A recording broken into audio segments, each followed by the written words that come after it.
Guys, we got to talk a little more about that Dame Dash Breakfast Club interview. Claudia, you may have seen the one. So he went viral a couple days ago. Dame had a lot to say specifically to Charlamagne Tha God about his masculinity, and he also brought up Claudia. First, we're going to hear what he said to Charlamagne. Representation of the masculine black man. You know what I'm saying? I don't think you guys are. I'm listening. Okay. Like, your OG is Wendy Williams. My OG is sitting right here. You see him?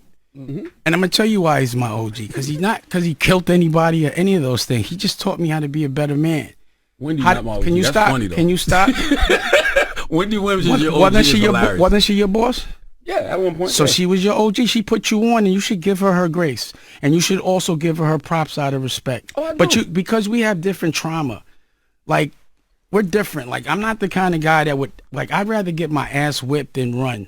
But you're proud that you ran. Yeah. I'd rather get my ass whipped, and it ain't no disrespect, but I kind of think you're gay. You just act a little gay. You got a problem with gay people? Not at all. I've got a problem with people that pretend they're not gay. So let me tell you why. But let me tell you why. Let me tell you why. This is hilarious. I love you're what gay. he's doing. This is hilarious. So what I'm saying is, you might, because you started in gossip, which is is very feminine, and you want people to listen to you, and that we want people that represent masculinity, because men need to be doing what they need to do as men. They don't need to be worried about girl stuff. I have a headache. And that is why. I have a headache. I put this comment in the shade room, and then I took it down. It's so wild to me that he came in there talking about, like, I'm not into gossip, and gossip is for women, and gossip this and gossip that, and then the very next words out of his mouth was gossip about Charlemagne's sexual orientation. Yeah, it seemed like like kids well, that's why my dad could beat up your dad, kind of thing. You know what I mean? Like, you didn't really have like a lot of big foundation to build upon, and you took the conversation in a direction that it didn't really need to go in. It seems like he's emotionally very immature, like a child. He came in there dressed like Colonel Sanders, like trying to play the role of an adult, but actually he acted like a child himself, and it was very childish. You came into someone's platform. Actually, Charlemagne's doing way better than you, Dame Dash. He has production companies. He has active shows. He has over 60 shows on the Black Effect podcast network that he has. He's wildly successful, seven-figure job at the Breakfast Club, paid appearances, hosts panels, the Daily Show. I mean, the accolades go on and on and on and on. And you wasted your time to go on the Breakfast Club with a huge platform that you could have been promoting whatever business you got going on, to call him gay.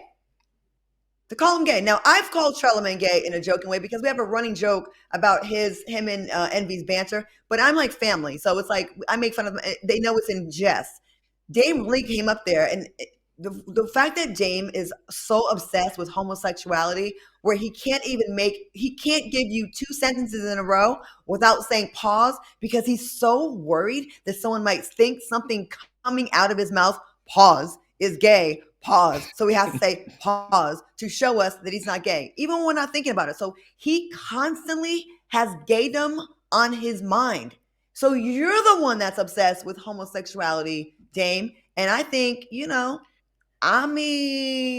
I'm not calling you gay. You cannot simultaneously, like a person cannot simultaneously say, I have nothing against gay people, and then turn around and be like, hey, no disrespect, but I think you're gay. Like, those are conflicting things. That doesn't, if you didn't care if someone was gay, you wouldn't be around trying to out them. The other thing is, the definition of masculinity isn't necessarily about who put you on. The definition of masculinity is for those around you to feel safe in your presence. But I think certain people in the life space, not just the entertainment space, have outlived their era, right? Where like they come from a pocket of time where I'm such a hyper masculine dude that, like, for me to be up one on you, I gotta call you gay, I gotta call you this name, call you that name, just to prove my alpha maleness. And that stuff got played out in the last 15, 20 years, and people operating differently now.